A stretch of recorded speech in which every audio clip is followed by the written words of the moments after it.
Le 12 mai 2026, des prisonniers relevant du MTPI, détenus au Bénin, ont adressé une lettre à la présidente du mécanisme afin d'exprimer leurs préoccupations concernant un éventuel transfert vers le Rwanda. Voici le contenu de cette lettre.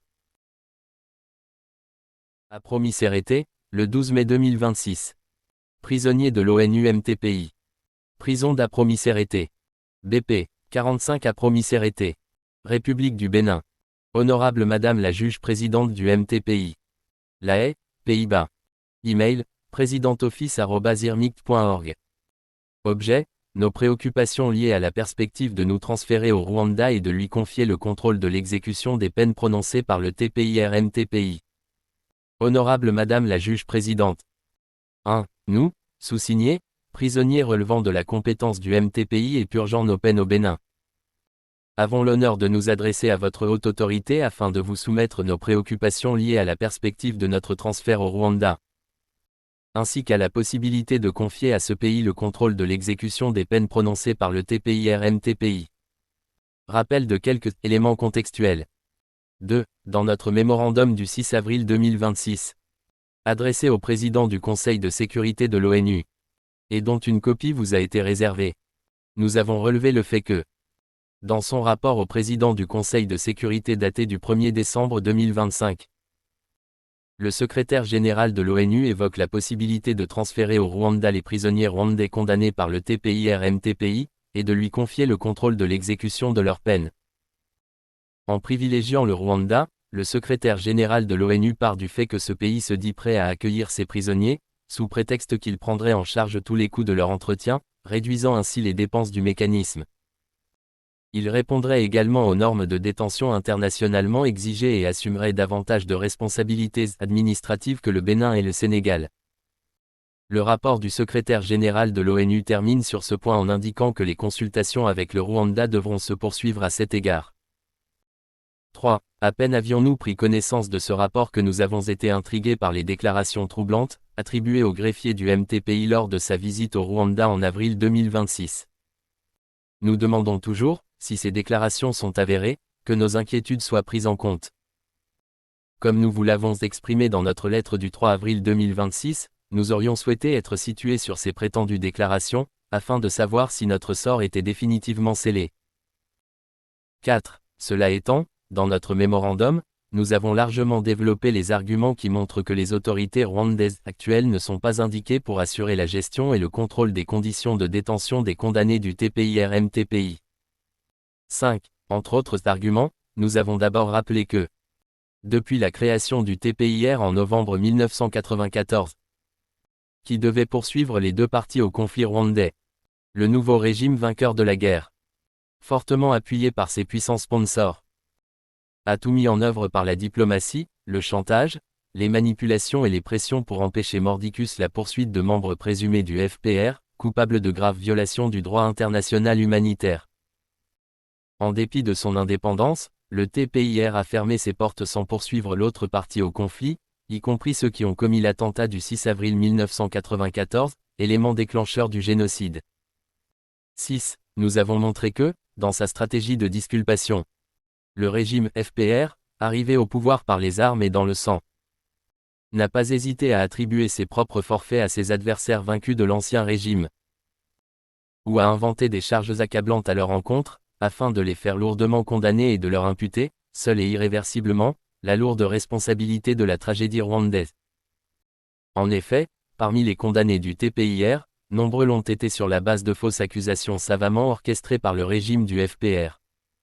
7. Nous avons également montré, dans notre mémorandum, que malgré les déclarations propagandistes et alléchantes du gouvernement rwandais, le régime en place n'est pas respectueux des droits de l'homme dans ce pays, bondé de prisons où des milliers de détenus sont entassés dans des conditions exécrables. Certains prisonniers sont condamnés à purger leur peine en isolement, tandis que les disparitions sont monnaie courante. 8. Pour toutes ces raisons, et pour d'autres soulevées dans le mémorandum, nous dénonçons énergiquement l'offre du gouvernement rwandais. Car nous affirmons que ce sont les mêmes acteurs des événements de 1994 qui sont aux commandes du pays et qui sont politiquement intéressés à anéantir leurs anciens adversaires politiques, militaires ou autres, qu'ils considèrent toujours comme leurs ennemis.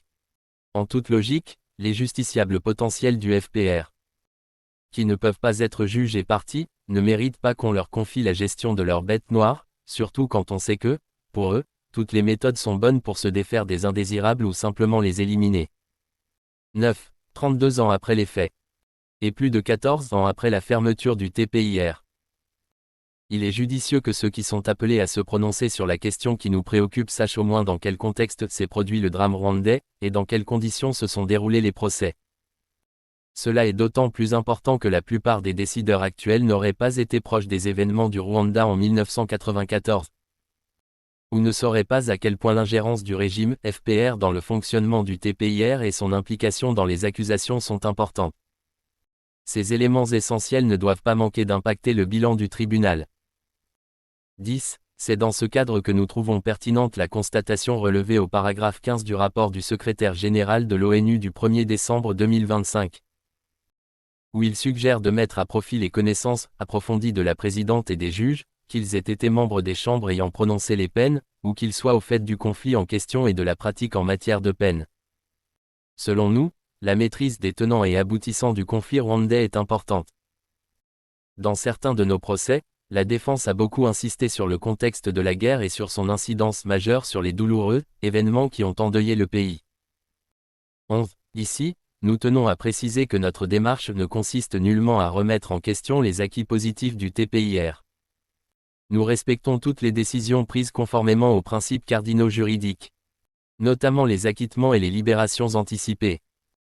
Comme nous apprécions à juste titre l'importance des nombreuses archives relatives au procès, et d'autres documents recueillis par le tribunal, toujours sous sa garde, et qui ne doivent pas être confiés au régime FPR.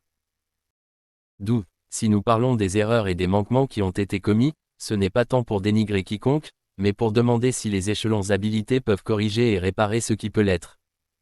De ces manquements ou erreurs, on peut citer les poursuites sélectives en faveur de ceux qui ont gagné la guerre, comme si le fait d'être au pouvoir leur assurait l'impunité, ce qui a profondément mis à mal la réconciliation tant désirée des Rwandais. Certaines condamnations qui auraient été faites sur la base de fausses accusations. Et des traitements inéquitables de tous les condamnés du TPIR dans les libérations anticipées, générés par des changements de règles depuis 2020, qui ont bouleversé les normes établies en pénalisant ceux qui purgent encore leur peine. Comme nous le suggérons dans notre mémorandum. L'autorité de la présidente du MTPI peut faire bouger les lignes afin de trouver des solutions aux problèmes juridiques qui relèvent de sa compétence, plus particulièrement en ce qui concerne les libérations anticipées. Au-delà de ce qui peut être réglé à son niveau. Nous estimons que la position de la présidente du MTPI lui assure une audience crédible auprès des hautes instances onusiennes. Pour leur faire comprendre que toute éventuelle décision de transférer les condamnés du TPIR-MTPI au Rwanda et de lui confier le contrôle de l'exécution des peines, compromettrait irrémédiablement les fonctions judiciaires à caractère continu, telles qu'analysées dans le rapport du secrétaire général du 1er décembre 2025. Nos préoccupations et suggestions. 14. Après ce rappel de quelques éléments contextuels, nous voudrions revenir sur quelques points de droit liés à la perspective de notre transfert au Rwanda et au contrôle de l'exécution de nos peines. Les violations des droits des prisonniers au Rwanda. L'aménagement des peines. La protection des témoins et des documents confidentiels. Le droit d'engager la procédure de révision du jugement et autres procédures prévues par le statut et le règlement du tribunal. Et l'égalité devant la loi ainsi que l'exécution du mandat du TPIR. A. Violation des droits des prisonniers au Rwanda. Dans notre mémorandum, nous avons largement souligné le fait que toute mesure de transfert doit être précédée d'une évaluation rigoureuse, indépendante et transparente, portant notamment sur les conditions de détention dans l'État concerné, sur l'indépendance effective du système judiciaire, et sur les garanties concrètes et solides contre toute forme de traitement inhumain ou dégradant. Or, selon les rapports crédibles des organisations des droits de l'homme, les droits des prisonniers sont constamment violés au Rwanda. En effet, le rapport d'Amnesty International de 2024 sur le Rwanda souligne que ce pays a encore une fois failli à ratifier la Convention internationale pour la protection de toutes les personnes contre la disparition forcée. De son côté, l'ONG Human Rights Watch, dans son rapport pour l'année 2023, relève plusieurs violations des droits de la personne humaine commises au Rwanda et souligne que le gouvernement rwandais a failli à mener des investigations sur ces abus et à poursuivre leurs auteurs. 17. Dans son rapport publié le 15 octobre 2024, l'ONG Human Rights Watch indique que, pendant des décennies, les autorités rwandaises ont soumis des personnes détenues dans des centres de détention officiels et non officiels à de mauvais traitements et à des actes de torture, sans devoir rendre de compte. Elle indique aussi que la Commission nationale des droits de la personne au Rwanda manque d'indépendance et n'a pas eu la capacité ou la volonté de signaler les cas de torture. Ce rapport poursuit en disant que des témoignages font mention de cellules ressemblant à des cercueils, où les détenus étaient maintenus dans des conditions inhumaines. La justice rwandaise a confirmé des peines de prison à vie en isolement, une réclusion criminelle à perpétuité notamment pour des responsables impliqués dans le génocide de 1994. D'autre part, Human Rights Watch a relevé, dans son rapport du 18 juillet 2025, de façon plus consistante et plus détaillée, que les droits de l'homme, et les droits des prisonniers en particulier, sont bafoués au Rwanda.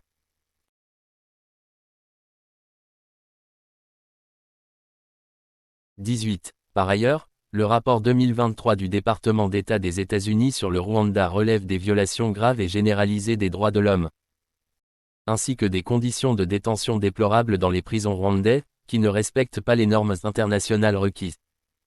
19. Par ailleurs, les organisations des droits de l'homme font, depuis longtemps, état de disparition, d'assassinats déguisés et de torture dans les prisons rwandaises, visant des personnes qui remettent en question le narratif du gouvernement rwandais concernant le génocide.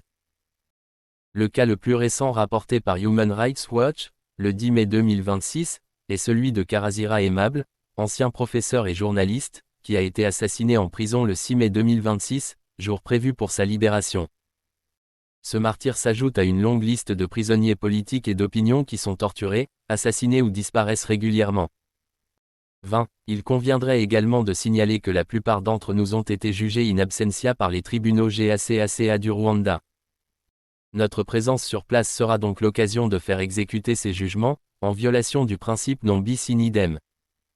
Il ne faut pas non plus oublier que certaines autorités civiles et militaires ont spolié nos biens, notamment nos maisons et nos propriétés. Par conséquent, si nous sommes transférés au Rwanda, nous serons des éléments trop gênants pour ces personnes, avec un grand risque d'être éliminés d'une manière ou d'une autre. 21. Une autre conséquence grave de notre transfert au Rwanda est que nos familles réfugiées dans différents pays ne pourront plus nous rendre visite. En violation de la règle Mandela, étant donné leur statut de réfugiés et le fait que leur protection ne serait pas garantie au Rwanda sous le régime FPR. 22. Si, dans les prisons rwandaises, autant de personnes sont assassinées ou disparaissent pour leurs opinions, qu'arriverait-il aux prisonniers du TPIRM-TPI qui accusent publiquement les membres du FPR d'avoir sciemment déclenché le génocide qui a endeuillé le Rwanda, au cas où ils seraient transférés? 23. Comme il ressort de notre mémorandum du 6 avril 2026 et pour les raisons exprimées plus haut, notre vie dans les prisons rwandaises serait un calvaire sans nom, avant que la mort orchestrée par les autorités ne survienne. C'est pourquoi les signataires sont catégoriquement opposés à un éventuel transfert vers le Rwanda. B. L'aménagement de peine.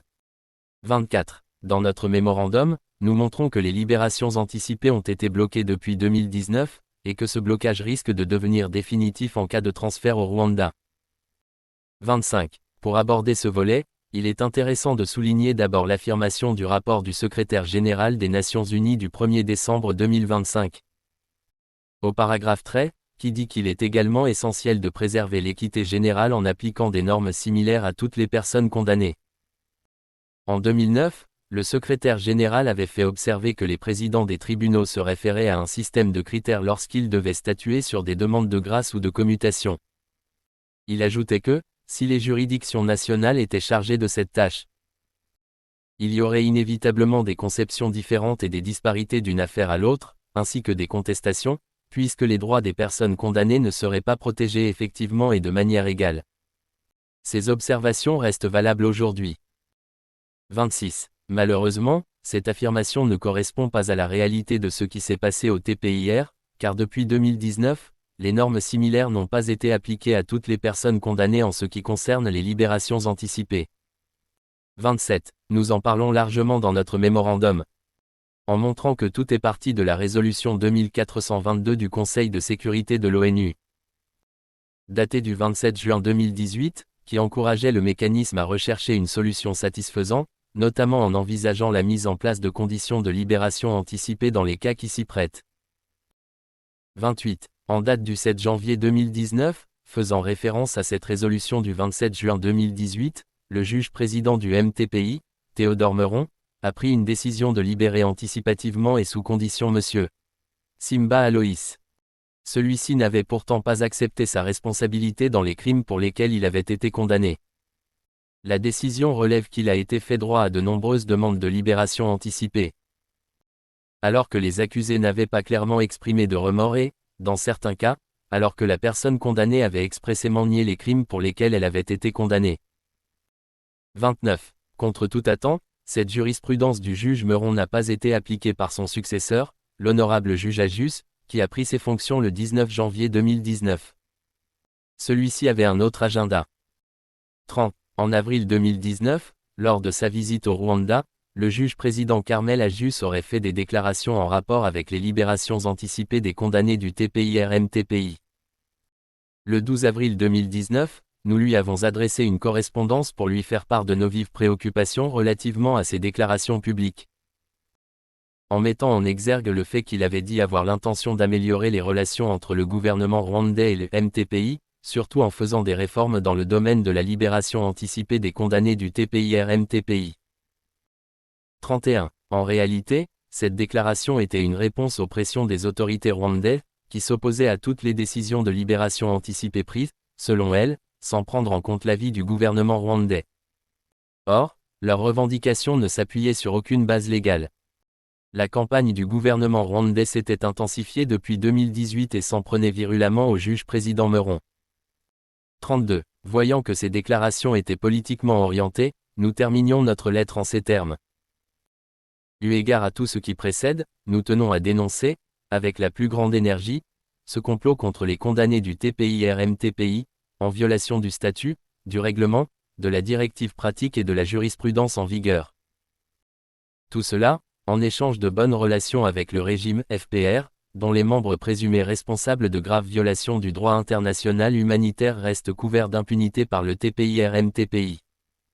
Le tribunal devrait, par une justice impartiale, contrecarrer la stratégie de ce régime, qui a toujours consisté à diaboliser et à accabler ses adversaires de tous les maux, pour cacher la vérité et dissimuler sa propre responsabilité dans la tragédie rwandaise de 1994, en vue d'échapper à la justice. Guillemets double. 33. Malgré le fait que, dans sa réponse très laconique du 19 mai 2019, le juge président a juste réaffirmé son indépendance et son impartialité, en ajoutant que son rôle était d'appliquer la loi, on constatera qu'il va agir dans le sens de ses promesses faites à Kigali. 34. Il sied de dire que, depuis sa prise de fonction en tant que président du MTPI en janvier 2019, toutes les requêtes pendantes ont été gelées pendant environ 2 ans, sans la moindre notification aux concernés. Dans l'entretemps, la directive pratique sur les libérations anticipées a été modifiée le 20 mai 2020. Son article 20 prévoit, conformément avec les termes de la résolution du Conseil de sécurité du 27 juin 2018, que l'octroi d'une libération anticipée peut être soumis à condition. Le juge président Ajus va s'appuyer sur cet article pour introduire une condition de plaider coupable, afin de pouvoir bénéficier d'une libération anticipée. 35. Le juge Ajus n'a jamais appliqué la jurisprudence de son prédécesseur dans l'affaire de Simba Aloïs. Pourtant conforme à la lettre et à l'esprit de la résolution du Conseil de sécurité de l'ONU du 27 juin 2018, et même à l'article 20 de la directive pratique relative à la libération anticipée adoptée le 20 mai 2020. 36. Pendant ces 4 années de présidence du MTPI, le juge Ajus n'a libéré aucun condamné rwandais du TPIR-MTPI. 5 requêtes ont été rejetées en série pour le même motif principal, le requérant n'avait pas reconnu ni demandé pardon des crimes pour lesquels il avait été condamné. Il convient de signaler aussi que, suite à ces rejets systématiques des requêtes aux fins de libération anticipée, certains détenus ont choisi de ne pas perdre leur temps à faire des requêtes vouées à être rejetées pour la même raison. 37. Il est important de souligner que la résolution du Conseil de sécurité de l'ONU du 27 juin 2018, dans son article 10, encourage le mécanisme à rechercher une solution satisfaisante, notamment en envisageant la mise en place de conditions de libération anticipée dans les cas qui s'y prêtent. Tandis que l'article 20 de la directive, conformément à l'article 10 de la résolution, prévoit simplement que l'octroi d'une libération anticipée peut être soumis à conditions. 38. Il est donc clair que la résolution de l'ONU citée ci-dessus encourage, mais n'oblige pas à imposer des conditions. D'autre part, l'article 20 de la directive ne parle pas de la condition de reconnaître et de demander pardon pour les crimes pour lesquels le prisonnier a été condamné. Dès lors, l'article 20, manifestement non obligatoire, ne devrait pas impliquer un plaidoyer de culpabilité qui compromettrait irrémédiablement la possibilité de révision du jugement prévu dans le règlement du tribunal. 39. En dernière analyse, il est inconcevable et manifestement injuste que le même tribunal n'ait pas traité de manière équitable les condamnés. Les uns ayant bénéficié d'une libération anticipée équivalente à une commutation de peine sans condition, sans devoir accepter les crimes pour lesquels ils ont été condamnés, tandis que les autres sont obligés de le faire. 40. En toute logique, la jurisprudence du juge Théodore Meron dans l'affaire Simba Aloïs est une approche mesurée. Non seulement elle s'appuie sur les normes déjà établies par le tribunal, mais elle est aussi conforme à la résolution du Conseil de sécurité du 27 juin 2018 et à l'article 20 de la directive pratique relative à la libération anticipée, modifiée le 20 mai 2020. 41. Et comme nous l'avons suggéré au paragraphe 37 et 38 de notre mémorandum, nous estimons qu'il est urgent de débloquer la situation et d'appliquer la jurisprudence du juge Meron, afin que les prisonniers éligibles puissent bénéficier de la libération anticipée et réduire ainsi le nombre de prisonniers à entretenir et à prendre en charge. Il est inacceptable que la jurisprudence du juge Meron soit ignorée, ou tout simplement rejetée à l'avantage des promesses indues faites aux autorités de Kigali par son successeur à la tête du MTPI, et qui ont conduit à l'impasse. Nous affirmons encore une fois que permettre notre transfert au Rwanda, c'est mettre fin à notre droit à l'aménagement de peine prévu par le règlement du tribunal. C. La protection des témoins et des documents confidentiels. 42. Dans notre mémorandum, nous avons évoqué le problème de la protection des témoins et des documents confidentiels en cas de transfert vers le Rwanda. 43. Compte tenu du fait que le drame rwandais a eu lieu dans un contexte de guerre et de chaos. Certains, dont le témoignage pourrait être engagé dans cette guerre, ont témoigné et ont apporté leur appui sur le rôle fatidique du FPR dans la tragédie rwandaise. À titre d'exemple, il suffit de lire la plaidoirie de la défense sur les principales causes des événements de 1994. Dans le jugement rendu en première instance dans le procès militaire I, et surtout de lire la conclusion juridique que la Chambre a tirée relativement au crime d'entente en vue de commettre le génocide. La Chambre conclut comme suit. En conséquence, la Chambre affirme qu'elle n'est pas convaincue que le procureur a établi, au-delà de tout doute raisonnable, que les 4 accusés se sont entendus entre eux ou avec d'autres en vue de commettre le génocide préalablement à son déclenchement le 7 avril 1994. Double. Cette conclusion rejoint celle des autres chambres qui ont conclu que l'attentat contre l'avion du président Habyarimana, le 6 avril 1994, est l'élément déclencheur du génocide, en disant: il n'est pas contesté que, après la mort du président le 6 avril 1994, le Rwanda a été plongé dans une situation tragique qui a entraîné des massacres de civils Tutsis. Double. Malheur. 42. C. La protection des témoins et des documents confidentiels.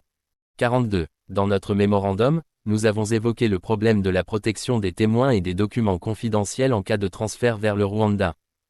43. Compte tenu du fait que le drame rwandais a eu lieu dans un contexte de guerre et de chaos. Certains, dont le témoignage pourrait être engagé dans cette guerre, ont témoigné et ont apporté leur appui sur le rôle fatidique du FPR dans la tragédie rwandaise. À titre d'exemple, il suffit de lire la plaidoirie de la défense sur les principales causes des événements de 1994. Dans le jugement rendu en première instance dans le procès militaire I, et surtout de lire la conclusion juridique que la Chambre a tirée relativement au crime d'entente en vue de commettre le génocide. La Chambre conclut comme suit. En conséquence, la Chambre affirme qu'elle n'est pas convaincue que le procureur a établi, au-delà de tout doute raisonnable, que les 4 accusés se sont entendus entre eux ou avec d'autres en vue de commettre le génocide préalablement à son déclenchement le 7 avril 1994. Cette conclusion rejoint celle des autres chambres qui ont conclu que l'attentat contre l'avion du président Habyarimana, le 6 avril 1994, est l'élément déclencheur du génocide, en disant: il n'est pas contesté que, après la mort du président le 6 avril 1994, le Rwanda a été plongé dans une situation tragique qui a entraîné des massacres de civils Tutsis. Malheureusement, les auteurs de cet attentat, dont le général Paul Kagame, le donneur d'ordre, ainsi que d'autres membres du FPR responsables de violations graves du droit international humanitaire, n'ont pas été inquiétés jusqu'à aujourd'hui. 44. En somme, les accusés ont non seulement démontré que le FPR a déclenché le génocide et commis d'autres violations graves du droit international humanitaire, mais aussi qu'il était uniquement intéressé par la conquête du pouvoir à tout prix, et non par le fait de sauver les vies humaines. Livrer ces personnes aux dirigeants du FPR qu'elles ont mis en cause devant le tribunal reviendrait à les sacrifier. Elles sont des témoins gênants qui doivent être protégés, et nous comptons sur la compréhension de la présidente du mécanisme pour user de tout ce qui est en son pouvoir afin de garantir une protection aux condamnés du TPIR-MTPI. D. Droit d'engager la procédure de révision du jugement et autres procédures prévues par le statut et le règlement du tribunal. 45. Comme nous venons de le dire plus haut, le transfert au Rwanda signifie la perte du droit d'engager certaines procédures post-condamnation. 46. En effet, les responsables actuels du Rwanda, qui ont déclaré à plusieurs occasions que les condamnés du TPIR devraient mourir en prison, ne vont pas leur faciliter la tâche. Au contraire, ils feront tout pour faire capoter les procédures post-condamnation prévues par le statut du tribunal. Ce qui serait dramatique pour les condamnés serait aussi une fin non glorieuse pour la justice internationale, notamment pour le TPIR-MTPI. 47. La seule façon d'éviter ce drame est de rejeter l'offre du gouvernement rwandais. La présidente du MTPI a encore un mot à dire à ce sujet. L'égalité devant la loi et l'exécution du mandat confié au TPIR-MTPI. 48. À plusieurs occasions, les prisonniers du TPIR-MTPI sont revenus sur la question de l'impunité assurée à l'autre partie au conflit, en violation de l'esprit et de la lettre de l'article 1er du statut du TPIR-MTPI.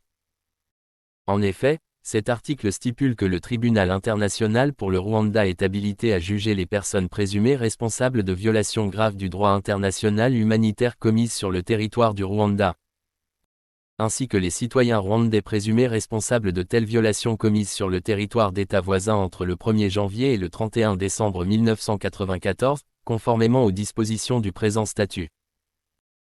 49. Les prisonniers du TPIR-MTPI ont fustigé le défaut, par le procureur du TPIR, de poursuivre les suspects au sein du FPR, malgré les résolutions 1503 et 1534 du Conseil de sécurité de l'ONU, adoptées respectivement le 28 août 2003 et le 26 mars 2004. Ces deux résolutions donnaient au TPIR une nouvelle injonction pour enquêter sur les crimes commis par les membres de l'armée patriotique rwandaise, l'APR. Ils ont dénoncé les manœuvres dilatoires du procureur du TPIR pour ne pas se conformer à ces résolutions, en attendant la fermeture du TPIR, alors qu'un bon nombre de suspects au sein du FPR avaient des dossiers depuis 1997.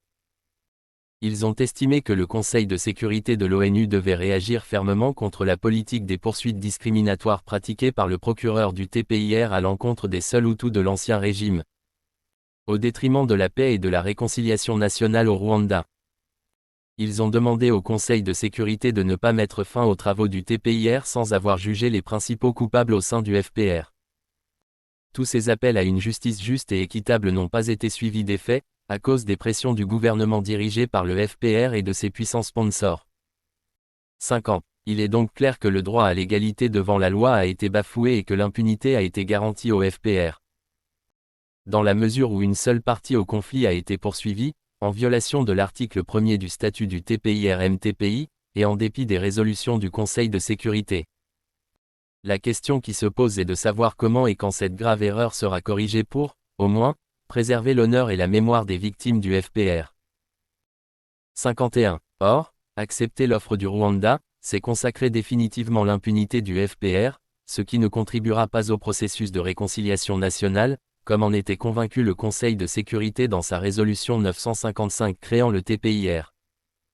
Et ce n'est pas seulement le peuple rwandais qui en restera le grand perdant, mais aussi ses voisins, et particulièrement la rez-de-chaussée. En effet, ce pays continue à souffrir impunément des violations graves du droit international humanitaire commises par les soldats du FPR depuis environ 30 ans. 52. Maintenant qu'arrive la fin du MTPI. Il est déplorable de constater que le régime FPR, l'une des deux parties au conflit que la communauté internationale a failli poursuivre en violation du statut du tribunal, voudrait que le Conseil de sécurité de l'ONU lui remette les condamnés du TPIR-MTPI pour les garder dans ses prisons. 53. Le MTPI sait très bien que la poursuite discriminatoire devant le tribunal a pu avoir lieu malgré les résolutions du Conseil de sécurité de l'ONU citées au paragraphe 49, suite à la manipulation et au chantage du régime FPR. Il est important de souligner que ce chantage du FPR consiste à reprocher tout le temps à la communauté internationale de n'être pas intervenue pour sauver les Tutsis. Or, les preuves existent que c'est plutôt ce même FPR qui a empêché la communauté internationale d'intervenir après l'attentat du 6 avril 1994.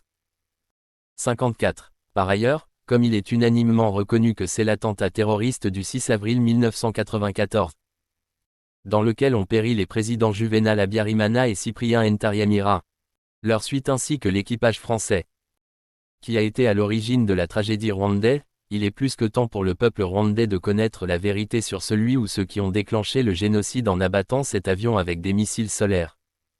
C'est une aberration grave de n'avoir pas, pour des intérêts politiques ou autres, poursuivi devant le TPI-RMTPI les coupables de ce crime abominable, dont les conséquences innombrables continuent, jusqu'à ce jour, d'engloutir des millions de vies humaines au Rwanda et en rez-de-chaussée.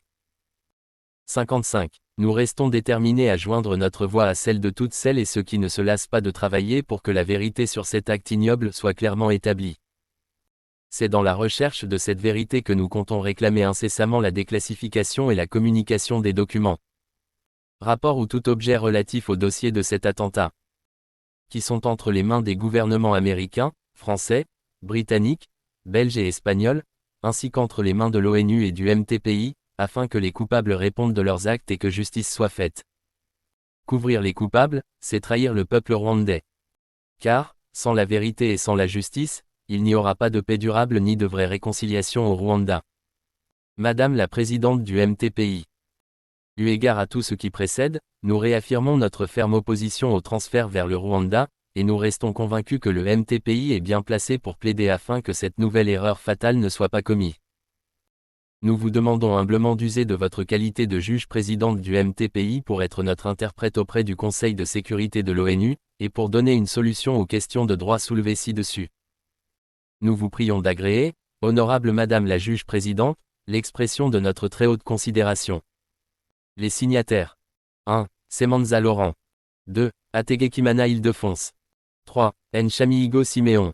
4. Ntabonimana Calixte. 5. Akayezu Jean-Paul. 6. Nizeyimana Ildefonse. 7. Ndatimana Grégoire. 8. Gatet Jean-Baptiste. 9. Alfred Musema. 10. Seromba Alphonse. 11. Ntabakuz Aloïs. 12. Kayelieli Juvenal. 13. Bizimungu Augustin. En annexe. Notre mémorandum du 6 avril 2026 adressé au président du Conseil de sécurité de l'ONU. Notre lettre du 12 avril 2019, adressée à l'ancien président du MTPI, honorable juge Carmel Agius. La réponse de l'honorable juge Carmel Agius, datée du 29 mai 2019. Copie pour information. Son Excellence Monsieur le Secrétaire Général de l'ONU, New York, USA. Aux membres du Conseil de sécurité de l'ONU, New York, USA.